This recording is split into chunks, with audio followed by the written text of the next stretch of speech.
तो ईश्वर के स्वरूप में मग्न हो जाना उपासना है। फिर थोड़ा सा विस्तार करके कहते हैं, जैसे ईश्वर के गुण कर्म स्वभाव शुद्ध और पवित्र हैं, वैसे अपनी आत्मा में धारण करना। एक भाग, परमेश्वर को सर्वव्यापक और अपने को व्याप्य जानकर ईश्वर के सम्मुख मैं हूं और मेरे सम्मुख ईश्वर है, इसे योगाभ्यास रीति से साक्षात करना उपासना कहलाती।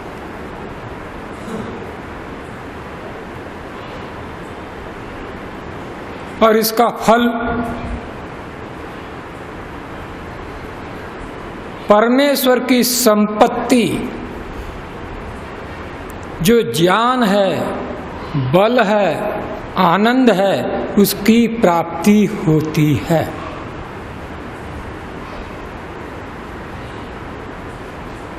मग्न होना कोई कल्पना नहीं है, मग्न होना यथार्थ है। और यदि मग्न हुए हो तो उसका प्रमाण भी है। कभी कभी भूल से हम समझ लेते कि मग्न ही हुए, क्योंकि बाहर का होश नहीं था। ऐसी जड़ समाधियां भी होती हैं। तो मग्न होने का प्रमाण हम अपने में कैसा तोले, और ऋषियों ने क्या प्रमाण बताया है, उसके साथ मिलाप करके देखें। एक छोटा सा उदाहरण आप समझें। आप पूरे सफेद वस्त्र पहने हुए हैं और एक हौज लाल रंग के पानी से भरा हुआ है। अब आप उसमें मग्न हो गए, समझ गए बात? और जब मग्न हो गए और बाहर निकले तो आपके वस्त्रों का रंग कैसा हो गया? बस ये है मग्न होना। ईश्वर है सत्य स्वरूप, और यदि तुम उसमें मग्न हो गए तो बाहर निकलोगे तो सत्याचरण ही होगा, फिर मिथ्या आचरण नहीं होगा। जितना रंगोगे उतना रंग चढ़ेगा, इसलिए बार बार मग्न होना पड़ता है। एक बार ही मग्न हो गए और निश्चिंत हो गए, ऐसी बात नहीं है, याद रखना।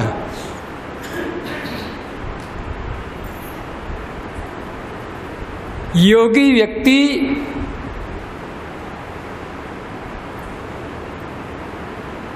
संन्यास लेता है, ये विधान है। योगी ब्राह्मण ही बनता है।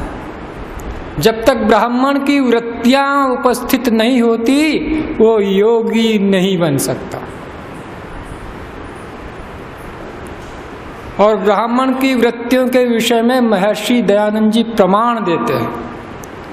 खूब खोजना चाहिए, खूब शोध करना चाहिए, और खूब अपने को उस पर तोलते रहना चाहिए।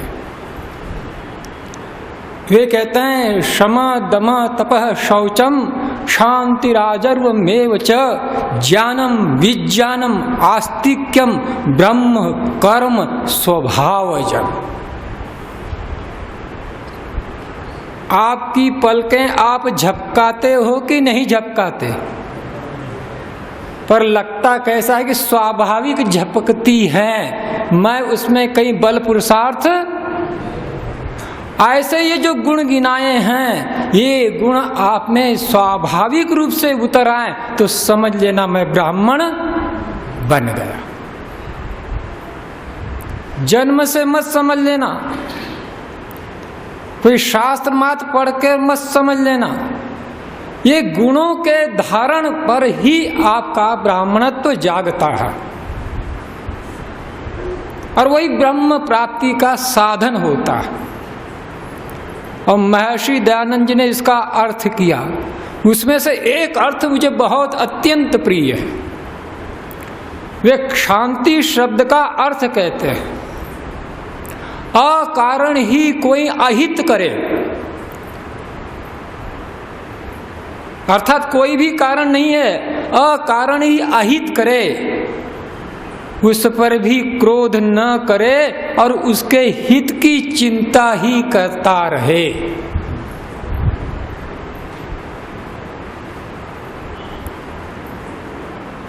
तो ऋषियों ने जो कहा है उसको अपनी कसौटी मानना चाहिए और उस पर तौलते रहना चाहिए। और ये बातें असंभव नहीं है, अभ्यास करने पर संभव हो जाती है। कभी कभी सामान्य व्यक्ति कहता है ये तो बड़ा कठिन मार्ग है, क्योंकि ऐसा अनुभव होता है कि नहीं होता है? हमने कितनी कठिनाइयां पार की उसके ऊपर आप कभी देख लो तो हिम्मत आ जाएगी। जब माँ की गोद में शरीर होता है तो एक मांस का लोथड़ा भर ही तो होता है। क्या उसे चलना आता है? क्या उसे बोलना आता है? क्या उसे बराबर शब्द सुनना आता है? अरे कुछ भी तो नहीं आता। वही बालक आप सबको देखता रहा और देखता रहा, बड़े ध्यान से देखता रहा और धीरे धीरे धीरे धीरे इन पैरों पर खड़े होने लग गया। और खड़े होते होते एक एक पैर चलने सीख गया और फिर आपके हाथ को छुड़ा देता है और मैं ही चलूंगा कहता है। फिर गिरता है परंतु आसरा नहीं मांगता। यदि कोई बालक को गिर न जाए इस डर से सदा गोदी में रखे तो चलना सीखेगा कि नहीं सीखेगा? आपने इतने इतने बड़े पहाड़ पार कर लिए, वो अपने दीन आप भूल गए। कोई कठिन काम नहीं है, कठिनाई हमने पैदा कर दी। कैसे? जिधर चलना था उधर न चले और उल्टी दिशा में बढ़ गए। अब वापिस लौटकर जब चलोगे तो अधिक दूर होगा कि नहीं होगा? तो ये दूरी किसने बनाई? तो इस दूरी को खत्म भी कौन करेगा? हाँ, मैं तो रही दूरी बना सकता हूं तो उसको समाप्त भी कर सकता हूं। दूरी बन गई, कोई बात नहीं, मैंने बनाई, अब मैं इसे समाप्ति भी करूंगा। तो धर्म की बात भी कही थी आपको, योग की बात भी कही, सत्य की बात भी कही। ये योग की जो पद्धति है इससे धर्म धारण हो जाता है, इससे सत्य धारण हो जाता है, इससे परमात्मा के गुण के धारण करने का सामर्थ्य उपलब्ध होता है। आप सभी लोग धार्मिक बनना चाहते हो या नहीं? कोई बात नहीं, चाहो तो सही, चाहने में काहे को कमकोती करते। ऋषि दयानंद जी अपने ग्रंथों में कभी कभी मार्मिकता से कोई शब्द लिख देते हैं, अरे कर्म भ्रष्ट हुए तो हुए, नाम भ्रष्ट क्यों होते हो? कितनी उसके भीतर टीस होगी। चाहा तो रखो, मैं धर्म पर चलूंगा। अब चल कौन सकता है इसको समझ लो, और अपने पास वो कमी हो तो उसको हटा लो। फिर आप धर्म पर चलोगे, फिर आप सत्य पर चलोगे, फिर आप योगाचरण करोगे और परमात्मा के गुण धारण करने का सामर्थ्य पैदा कर लो। तो महाराज मनु कहते हैं, अर्थ कामे सुसक्ता नाम धर्म ज्ञानम विधीयते, धर्म जिज्ञासमाना नाम प्रमाणम परमम श्रुति। वे कहते हैं जिसकी अर्थ में और काम में आसक्ति टूट गई, छूट गई, ऐसा व्यक्ति धर्म धारण की योग्यता रखता है। और टूट गई, छूट गई, उसको समझा करो परमेश्वर का ही है, ऐसी आपके ज्ञान में बात आ गई, बस वही छूटना है। जितना ऐश्वर्य है सब परमेश्वर का है, सब कुछ परमात्मा समस्त ब्रह्मांड का स्वामी है, समस्त शरीरों का स्वामी है, समस्त प्राणियों का स्वामी है, जड़ पदार्थों का भी स्वामी है, और मेरे शरीर का भी स्वामी है, मेरी इंद्रियों का भी स्वामी है, मेरे चित्त का भी स्वामी है, और मुझ आत्मा का भी। ये स्वीकार कर लो। और जो मिथ्या ज्ञान भरा है, मैं, मेरा, उसको हटा लो, रास्ता साफ हो गया। यही है अर्थ कामेषु सक्ता नाम धर्म ज्ञानम विधीयते। और ऋषि दयानंद जी ने व्यवहार भानों में बड़ा अच्छा एक उपाय बताया, बहुत ही उत्तम उपाय बताया है, पर उस उपाय के क्रियान्वयन करने का ढंग आना चाहिए। महर्षि दयानंद जी कहते हैं, जो परमेश्वर को सर्व अंतर्यामी, सर्वद्रष्टा, सर्वव्यापक और सब कर्मों का साक्षी मानता है और अपनी आय से अधिक व्यय नहीं करता है, वो धर्म पर चल सकता है।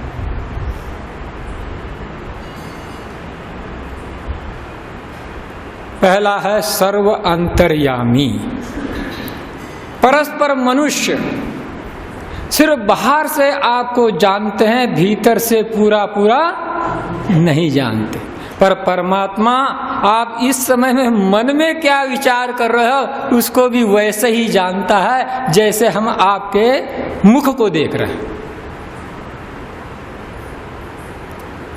और जहां आप समझते हो कि कोई भी नहीं देख रहा है, ऐसे स्थान पर कोई सा भी कर्म करो, वो देखने वाला वहां भी उपस्थित है। ऐसा ही नहीं कि किसी मंदिर में ही ऐसी घटना होती हो, किसी मस्जिद में होती हो, किसी चर्च में होती हो, किसी गुरुद्वारे में होती हो, या परोपकारिणी सभा की यज्ञशाला में होती हो, कहीं भी रहो, ये दोनों उसके कार्य आपके साथ सदा लगे हुए रहते हैं। चाहे दुकान पर बैठे हो तब भी, चाहे नौकरी कर रहे हो तब भी, हर स्थान पर, हर कार्य पर उसकी दृष्टि है, सब कर्मों का साक्षी। आज न्यायालय आज के जो हैं यदि किसी अपराधी का कोई साक्षी न हो तो क्या उसको दंड दिया जा सकता है या नहीं?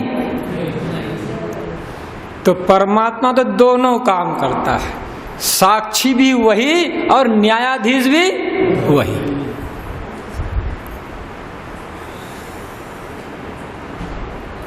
अब इसकी सूक्ष्मता में थोड़ी सी बात बता दें, यदि समझ आ जाए तो अच्छी बात है। जब आप बाहर के पदार्थों से सुख लेते हो, ये कर्म की स्वतंत्रता है, आप ले भी सकते हो, नहीं भी ले सकते हो, परमात्मा कोई अड़चन नहीं डालता। परंतु जिसने भी बाहर से सुख ले लिया, परमात्मा ने उसके चित्त में राग का दाग लगा दिया। जिसने भी बाहर से दुख ले लिया, परमात्मा ने उसके चित्त में द्वेष का संस्कार लगा दिया। आप नहीं कर सकते कि मैं दुखी भी हो जाऊं और द्वेष भी न बनाऊं, सुख भी ले लूं और राग न बने, ये आपके बस की बात नहीं है। भीतर राग को उठाने में आप स्वतंत्र हैं, भीतर द्वेष को उठाने में आप स्वतंत्र हैं, परंतु उठाने के बाद अशांति पैदा करने वाला एक परमेश्वर ही है, जो अंतर्यामी रूप से देख रहा है और वहां पर आपको फल भी दिखा रहा है। आप तो ऐसा चाहते हो कि मैं चोरी करने गया और हाथ क्यों न पकड़ा। उसके करने का ढंग ऐसा है कि ज्ञानी व्यक्ति ही कुछ कुछ समझ सकता है, इसीलिए वो समझ जाता है। अज्ञानी व्यक्ति समझते हैं कहाँ यहाँ देखा और कहाँ वहाँ देखा, और उन्होंने तो एक सूत्र ही बना लिया, यावत् जीवेत् सुखम जीवेत् ऋणम कृत्वा घृतम पिबेत् भस्मीभूतस्य देहस्य पुनरागमनम कुतः। अरे कौन भगवान और कौन पुनर्जन्म, जब तक हो आनंद से जियो। तो एक सुन रहा था, उसने कहा आनंद से कैसे जिए, कुछ हो तो सही तब तो। बोले ऋण ले लो, ठग लो, चोरी कर लो, कैसे भी कर लो और आनंद से रहो। कौन फिर आता है और कौन क्या लेता और देता है। और यदि आप ऐसा नहीं मानते तो बड़े बुद्धिमान हो, और बुद्धिमान का काम यही है कि ऐसा नहीं मानते तो संभल संभल कर पैर रखें, भीतर के कर्म भी सावधानी से करें और बाहर के कर्म भी सावधानी से करें। तो प्रातः काल बताई थी एक बात कि योग के दो भाग, एक बहिरंग और एक आंतरंग। बहिरंग में पहले 5, तो दो जो भाग हैं यम और नियम, व्यवहार काल में विशेष आप उनको अपनाते हैं। और आप जब उसको विशेष ढंग से अपनाते चले जाएंगे तो आपकी वाणी, आपका शरीर, आपका व्यवहार पवित्र होता चला जाए। और जब आप भीतर स्थिर आसन करके, प्राणायाम करके, प्रत्याहार के लिए कार्य करोगे, अवलोकन करोगे, तो उससे चित्त के संस्कारों का साक्षात होने लग जाएगा। मेरे चित्त में क्या क्या चीजें हैं, क्यों मैं इंद्रियों को विषयों में भेजता हूं। मैंने सुन लिया, समझ लिया, फिर क्यों मैं असत्य बोलता हूं। और आप कारण एक ही पाओगे, ये विषय भोग की लालसा है, इसी के कारण मैं असत्य बोल जाया करता। यदि विषय की कामना न हो तो असत्य बोलने से क्या लाभ है। फिर सत्य हूं क्यों न बोले, मेरा क्या जाएगा, मेरा क्या घाटा है।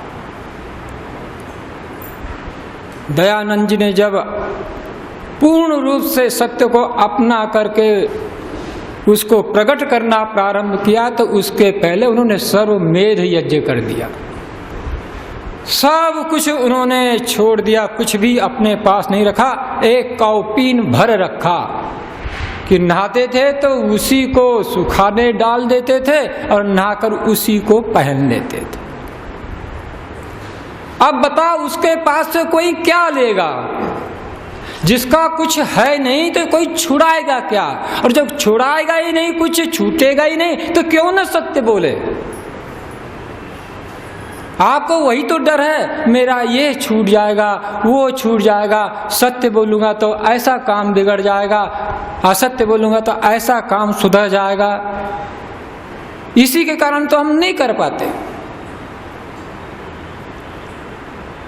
तो ये जो 5 अंग हैं, 2 बाहर के और 3 स्थिरासन करके, इनको जब सफलतापूर्वक व्यक्ति करता है तो अंतरंग में प्रवेश का अधिकार मिल जाता है और धारणा, ध्यान, समाधि इसको उपलब्ध होता है।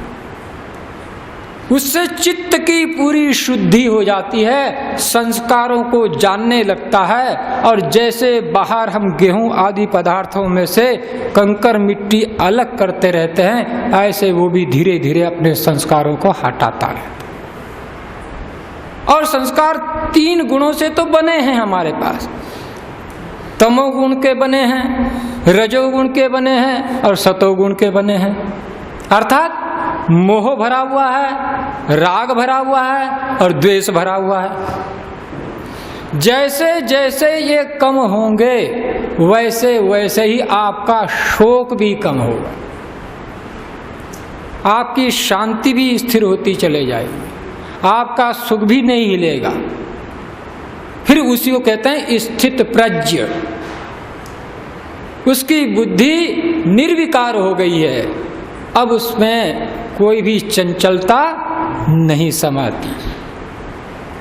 ये समाती कब है? जैसे कोई पानी है और पानी में पत्थर डालो तो तरंगे आती है कि नहीं आती है? ऐसे ही किसी पदार्थ से जब सुख लेते हो तो चित्त तरंगित हो जाता है, चंचल हो जाता है, क्षोभ युक्त हो जाता है। कहीं से दुख लेते तो वो क्षोभ युक्त हो जाता है, भीतर कंपन हो रहता है। और ये मोह के कारण ही आप वो सुख भी लेते हो, दुख भी लेते हो। तो मोह है अविद्या, अज्ञान। तो ऋषि ने कहा कि जब व्यक्ति इसका अभ्यास करता है तो धीरे धीरे प्रथम मलों का नाश होता है। कौन से मल? अविद्या, अज्ञान। और जिस जिस अनुपात में वो हटती जाती है अविद्या, उस अनुपात में ज्ञान का प्रकाश प्रारंभ हो जाता है। और वो प्रकाश कहाँ तक पहुंच जाता है? तत्व ज्ञान पर्यंत, जिसको विवेक ख्याति कहते हैं। तो समाधि एक ये आती है, इसको कहते हैं संप्रज्ञा समाधि। और इससे आगे एक समाधि होती है, उसको कहते हैं असंप्रज्ञा समाधि। और असंप्रज्ञा समाधि की जब बात करते हैं तो ये 8 अंग बहिरंग कहलाते हैं। जैसे जब इस समाधि संप्रज्ञा समाधि की बात कही गई, उस समय में 5 अंग बहिरंग थे और 3 अंग अंतरंग थे। पर जब असंप्रज्ञा समाधि की बात कही जाएगी तो पूरे 8 अंग बहिरंग कहलाएंगे और अंतरंग असंप्रज्ञा समाधि कहलाएंगे। उस समय संस्कारों का दग्धबीज होना प्रारंभ होता है परमात्मा के सहाय से। और जैसे जैसे संस्कार दग्धबीज होते चले जाते हैं, फिर उनके कोई नए अंकुरण होने का अवसर नहीं मिल पाता।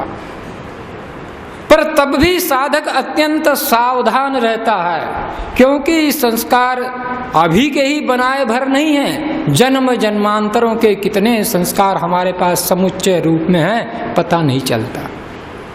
इसलिए लगे रहना पड़ता है, लगे रहना पड़ता है। तो योगाभ्यास के जो यम नियम है, कम से कम आप यहां से पढ़ाई प्रारंभ तो कर दो, बिल्कुल ही अंगूठा छाप न रह जाओ। मैं तो आपसे इतना भर प्रार्थना करूंगा, इनसे उल्टे जो काम करते हो कम से कम उसको स्थगित कर दो। जितने कर रहे हो अब उससे आगे मत बढ़ो, तब भी आप पर अपनी कृपा हो जाएगी। जितने गुण हैं उनको घटने मत दो, ये 2 चीज सावधान रखो। और जब सावधानी बढ़ने लग जाए तो अवगुणों को घटाना प्रारंभ करो और सद्गुणों को बढ़ाना प्रारंभ करो। अवगुण छोड़ना चाहिए, सद्गुण ग्रहण करना चाहिए। इसलिए ऋषि दयानंद जब इनकी परिभाषाएं करते यम नियम की, तो उसी ढंग से करते हैं। महर्षि पतंजलि कहते हैं ये यम नियम आधार है,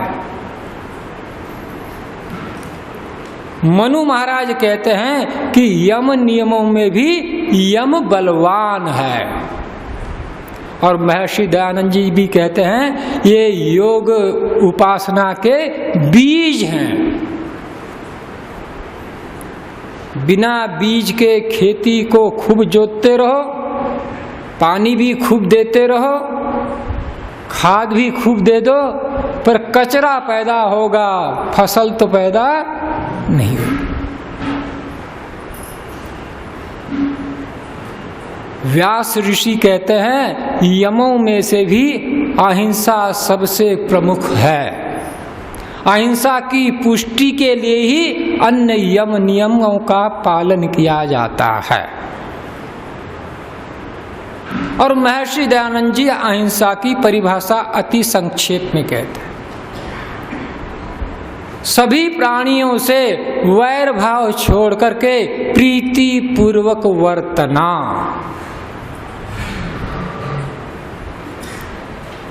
वैर भाव और प्रीति दोनों बातें हैं। वैर भाव छोड़ देना और किसे अपनाना?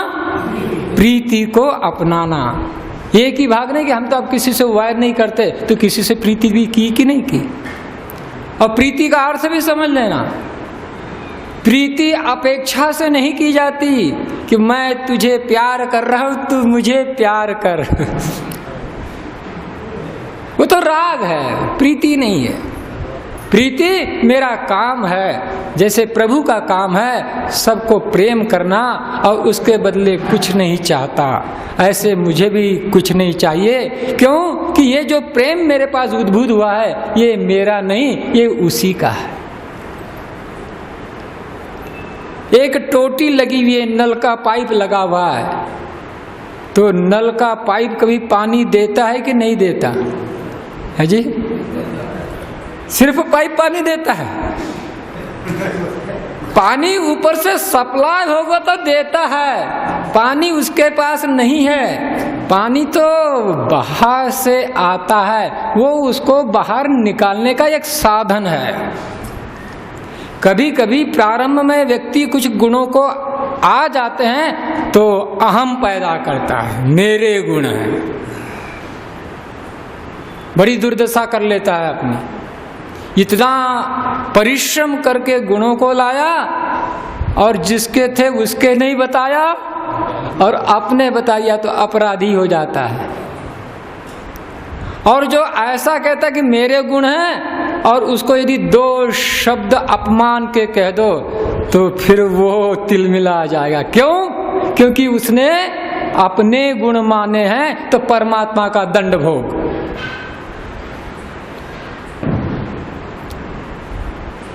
एक सेवक एक साहूकार का पैसा वसूल करने गया, तो जिसके यहाँ वसूल करने गया उसने बहुत गालियां सुनाई। बताओ उसको क्रोध विशेष आएगा कि नहीं आएगा? फिर वो नौकर थोड़ा कमजोर होगा, मालिक से उसकी आसक्ति होगी। वो कहेगा मालिक को दे रहा, जिसने दिया है उसको दे रहा, मैं तो मांगने आया हूँ, मुझे क्या लेने देना। वो जाकर मालिक को कह देगा कि भाई मैं मांगने गया था और ऐसा ऐसा कहा, तो मालिक निपट लेगा। आप जब 6 बार मनसा परिक्रमा के मंत्रों का उच्चारण करते हो तो कभी गहराई से उनके भीतर नहीं गए होंगे। यो अस्मान द्वेष्टि यम वयम दुष्मस्तम वो जम्भे ददमः। और महर्षि दयानंद जी इसका आर्य भाषा में जो अनुवाद करते हैं बड़ा अच्छा लगा मुझे। वो कहते हैं हे परमेश्वर, कोई अज्ञान से मुझसे द्वेष करता है या मैं अज्ञान से किसी दुष्ट या सज्जन से द्वेष करता हूं, दोनों बातों को, मैं अज्ञान से किसी दुष्ट या सज्जन से द्वेष करता हूं तो ये आपके न्याय में छोड़ देता हूं, अब मैं न्यायाधीश नहीं बनूंगा। और वो समझ गया मैंने भी जो काम किया वो किस कारण किया, अज्ञान से किया, और दूसरे ने भी किया तो किस कारण किया? तो लड़ाई तो अज्ञान से करो भाई, उस व्यक्ति से क्यों लग गए? रोज 6 बार कहते हैं तो हमारी अभी तक चैतन्यता जागृत हो जानी। इतनी बार कहकर भी यदि हम अपने पुराने अभ्यास को नहीं तोड़ते तो ध्यान पूर्वक संध्या नहीं करते। तो परमात्मा के उपासना की विधि अच्छी प्रकार समझते जाओ और उसको अपनाने का खूब प्रयास करो, और जहाँ कोई कठिनाई हो तो अवश्य में वो उसको यहाँ से निपटा कर जाना कि आगे जाकर फिर कठिनाई ना आए, और फिर और आए तो फिर और पूछ लिया करना, तो आपका मार्ग सुगम हो जाएगा। अब हम इस काल का पाठ यहीं समाप्त करते हैं। एक बार ओम बोलेंगे, 3 बार शांति कहेंगे।